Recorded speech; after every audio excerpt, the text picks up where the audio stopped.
Welcome to the Deep Dive. Today we're digging into something that many people find surprisingly helpful, journaling. Yeah, specifically looking at it through the lens of this chat between Keith, John, Marty, and some others on their show, Mornings in the Live. Right.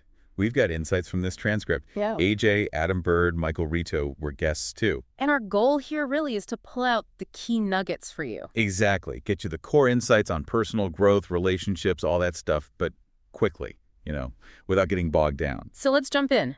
Journaling. Okay, so first off, the word itself seemed to be a bit of a hurdle for them. Yeah, it really struck me. Keith and John, they kind of talked about how journaling can sound a bit, I don't know. Fluffy, Yeah. self-helpy, maybe not traditionally masculine. Exactly. But the simple fix, like John suggested, was just reframing it. Just think of it as getting thoughts down on paper or, on your phone. Right. Suddenly it's less about deep emotional excavation and more about mental organization. Right. Almost practical.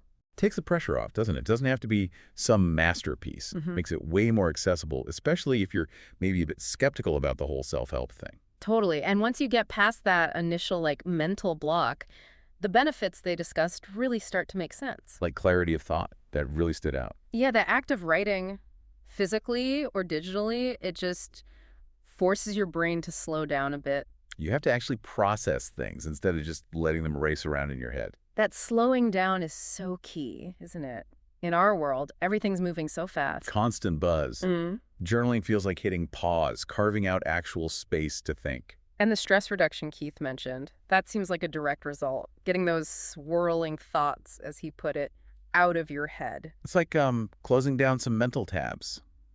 Instantly feels lighter, calmer. Yeah, it creates a bit of distance, doesn't it, between you and the thoughts? Lessens their grip, maybe. And it's not just about tidying up your mental desk. They also mentioned it being a good anchor habit. Oh yeah, the habit stacking idea. Using journaling as a keystone to build other good habits onto. So, for instance, maybe you journal for 5 minutes right after your morning coffee. Links it to something you already do. Makes it easier to stick with. Plus, John's point about seeing your thinking, that was really insightful. Right. Thoughts can be so vague when they're just floating around. Yeah. Writing them down makes them tangible. Concrete. You can look at them, analyze them. Much harder when they're just internal noise. See the patterns, maybe the inconsistencies. Exactly. And John even suggested this helps with healing by sort of reducing worry if you're not constantly chewing on anxieties. Your mind has space to, heal. Makes sense. Now, what was also pretty interesting was how differently they approached it. Yeah, Keith's all digital. Phone, even ChatGPT. Right. Using AI in his journaling process. What's your take on that? It's definitely a modern angle. Asking an AI, hey, what are my blind spots? I know, it's kind of wild. But it offers this potentially unbiased viewpoint. Maybe challenges your beliefs with just cold, hard logic. Could be. It's like a digital mirror reflecting things you might miss yourself. His example, asking for 5 things he's blind about, that's a bold move. Super interesting way to maybe uncover hidden biases. Definitely a new frontier for self-reflection. But then you have John, who's more, let's say, traditional. Yeah, structure, identifying limiting beliefs, setting intentions. Purpose, intention, behavior ways to actively fight negative patterns, and gratitude lists. So, really different methods, but maybe aiming for similar outcomes. I think so. It shows there's no single right way to do it. John's method seems very focused on action, on making concrete changes. And he mentioned using it specifically in his relationship, right, to challenge negative thoughts about it. Yeah, which really highlights how this internal work can directly impact your connections with others. But here's the crucial part they both seem to agree on. Honesty. Oh, absolutely. Keith was pretty blunt, just writing down mistakes without planning to change. Kind of pointless. And John echoed that. If you're not actually going to address the issues you write about, you'll just be writing about the same stuff over and over again. So journaling is the tool, the flashlight, maybe, but you still have to, do the work it reveals. Exactly. It bridges awareness and action, but that honesty, confronting your own stuff, that's essential. What about the time commitment? Did they talk much about that? John seemed pretty relaxed about it. Not like a strict timer, but more woven into his morning routine. So consistency over duration, perhaps? Seems like it. Making it sustainable, part of the daily rhythm, not just another chore. Yeah, that makes sense. Then Marty chimed in too. Yeah, Marty's perspective was really valuable. He talked about it as a release. A way to process things men might not normally talk about. Exactly. That pressure sometimes to be stoic. Journaling offers this private outlet. He mentioned clarity, feeling like a weight was lifted, just getting unspoken stuff down. That safe, unfiltered space, it can be huge for emotional well-being, especially if verbalizing isn't always comfortable or encouraged. And finally, Michael Rito had a slightly different angle again. Right, broadening the idea, engaging deeply with books, with authors. Having a sort of silent conversation with dead authors, he called it. Yeah, treating reading not just as consumption, but as a form of active reflection, processing ideas, drawing personal meaning. So reflection can take many forms, not just writing, engaging with challenging ideas. Exactly. It's about that active mental engagement that sparks self-awareness. Okay, fascinating stuff on journaling. Let's switch gears now to relationships. That was another big focus. Huge. And the starting point seemed really fundamental. Good relationships are good for your head. Right. Healthy, supportive ones boost mental health. Yeah. Toxic ones drag you down. It seems obvious, but But it's foundational.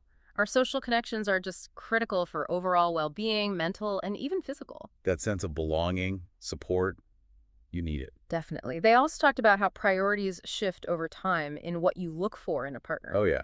Early on, maybe it's more about looks, status, that kind of thing. But as you get older, mature a bit. Kindness, humor, shared values, those become way more important. It's a shift towards what actually sustains a connection long term, right? The deeper stuff. Character, philosophy. Superficial things fade, but that core alignment, that's the bedrock.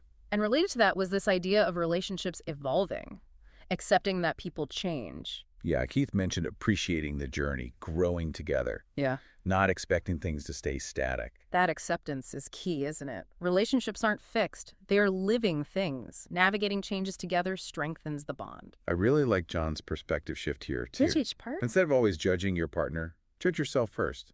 Look at your own flaws. Ah, yes. Taking responsibility for your side of the street. He even joked about how sometimes mutual fucked upness makes it work. Well, it speaks to accepting imperfection, right? In yourself and your partner. That fosters empathy, compassion. And leads into appreciating quirks, maybe. Totally. Those little things that might sometimes annoy you. Like John's system for dealing with his wife's lateness. Not trying to change it, but working with it. Yeah, and AJ pointed out those quirks are what make people unique. They become familiar, even comforting over time. It's about loving the whole person, not some idealized version. Deeper intimacy comes from that acceptance. They also got into the science behind love. Right. Not just a feeling. Biology, psychology. Neurochemistry. Oxytocin. The bonding hormone. John mentioned the 6-second hug. A practical way to boost it. Seems so. It highlights the physiological side of connection. Simple actions can reinforce those positive feelings. It's not just abstract. And apparently, early romantic love can feel addictive. Activates reward pathways in the brain. Yeah, it helps explain that intensity, that craving for connection, especially early on. It's got a real neurological basis. Makes sense. And unsurprisingly, communication came up a lot. Cornerstone, really. Affectionate communication, compliments, encouragement. That actively builds the bond. And for guys, they stressed active listening. Huge. Really hearing your partner, understanding their perspective, not just waiting to talk, builds respect, connection. Especially important if maybe verbalizing emotions isn't always easy. Listening becomes a key way to connect. And boundaries came up too. Communication boundaries. Like, it's okay to say, hey, I can't talk right now. Yeah, as long as you follow up. Shows you value the conversation, but respects your own headspace too. Healthy boundaries build trust. Definitely. And support isn't just words either. Right. Actively supporting goals. AJ's line was sharp. Action offends the inactive. Ooh, yeah. It means being genuinely invested, participating in each other's growth, not just cheerleading from the sidelines. Builds that sense of partnership, shared purpose. And humor. Can't forget humor. Laughing together. Yeah. Helps navigate conflict. Apparently helps couples stay together longer. It's a stress buffer, right? Finding lightness even when things are tough. AJ's example during his wife's cancer treatment was really powerful. Yeah, incredibly poignant. Humor as resilience. And finally, on the relationship front, an interesting tidbit about sex. Oh, yeah? Frequent intimacy linked to living longer. Well, there's some motivation. Good for connection, and maybe good for longevity, too. Multifaceted benefits, it seems. Okay, one last area to cover. personal growth, mindset. Some really potent ideas here. Yeah, like the idea that big external wins can sometimes feel empty. The loudest victories feeling hollow. I found that really interesting. It suggests the real satisfaction comes from elsewhere. Mastering the boring stuff, they called it. The daily habits, the reps, the consistent effort that doesn't make headlines. Exactly. It's that intrinsic versus extrinsic thing. External praise is fleeting, but the satisfaction from skill, from mastery, that's deeper, more enduring. Which ties right into consistency, another recurring theme. Just showing up every day, even when you don't want to. Trusting that compound effect of small, regular actions. It's the marathon mentality again. Progress over perfection, built over time. And having a clear why behind it all. Purpose. Yeah, that makes you unstoppable, they suggested, when your actions connect to something meaningful. It fuels you through the hard parts, gives you resilience. Purpose provides direction, intrinsic motivation. It's powerful. Michael Rito had a really strong take on setbacks, too. Diving into pain to grow from it. Yeah. Not avoiding it, but processing it. He suggested pain often seems less significant looking back. It reframes adversity, doesn't it? Sees it as a catalyst. Confronting difficulty builds resilience. We heal, we adapt. He also talked about living the loop. What did you make of that? Embracing life as this continuous process, not a race to some finish line. And he learned about strength from her, too. Seeing her resilience redefined it for him. Sometimes watching someone you love navigate hardship teaches you more about courage than anything else could. Michael was also big on reading, continuous learning. Oh, yeah. Not just reading, but engaging, taking notes, underlining, discussing. Making it active, not passive. He recommended The Obstacle is the Way. Great book. It shows how vital that constant learning is, interacting with ideas, letting them challenge you. And tied into that, the power of listening. Really listening. To understand, not just to reply. Setting aside your own stuff to truly hear someone else. Foundational skill. Yeah. And the final nugget from Adam Bird. Challenging limiting beliefs. His best ignored advice, believing in myself. Kind of paradoxical, but... It highlights how often we are our own biggest obstacle, right? That self-doubt. Exactly. Overcoming those internal limits we set for ourselves, that's often where the real breakthroughs happen. Wow, okay. We've covered a lot of ground here. Definitely. From journaling as a tool for clarity. To the complexities of healthy relationships.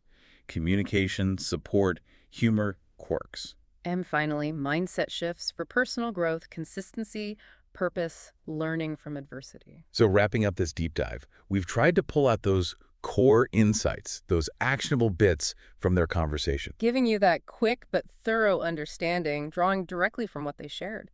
So here's something to think about as we finish. How could bringing some of these practices into your life, maybe starting that journaling habit, focusing more intentionally on your relationships, actively questioning your own limiting beliefs, how could that spark real positive change? Yeah, what's one piece of that boring stuff, that consistent effort you could start mastering today? That might lead to something pretty extraordinary down the road, something to chew on. Until the next deep dive.